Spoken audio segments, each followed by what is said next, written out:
Wolter, de eerste wedstrijd van Nederland was dik gewonnen.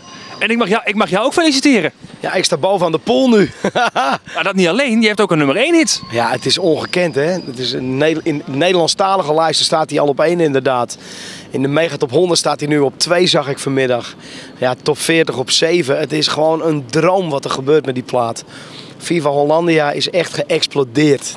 Maar goed, het kan ook niet anders. Nederland heeft 3-0 gewonnen van Italië.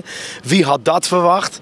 Nou, dat is ongeveer zo'nzelfde uitkomst als wie verwacht dat Wolter Kroes met Viva Hollandia op 1 komt. En dat ik de plaat opnam, toen was nog helemaal geen EK-plaat zelfs.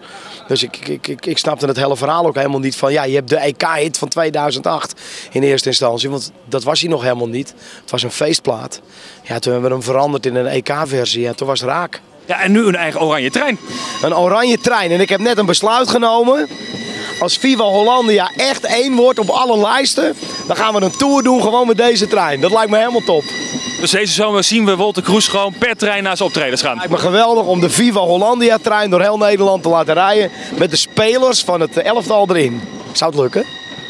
Geen idee. Zou ik die spelers mee kunnen krijgen dan? Ligt aan jou toch? Mijn plaat brengt ze wel geluk nu op dit moment.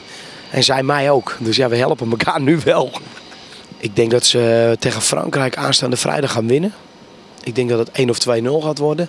Ja, en ik blijf gewoon doorgaan met mijn tour door heel Nederland. Ik doe iets van 62 optredens in 5 weken nu. En zolang Nederland goed speelt, gaat Viva Hollandia natuurlijk ook nog wel een tijdje door.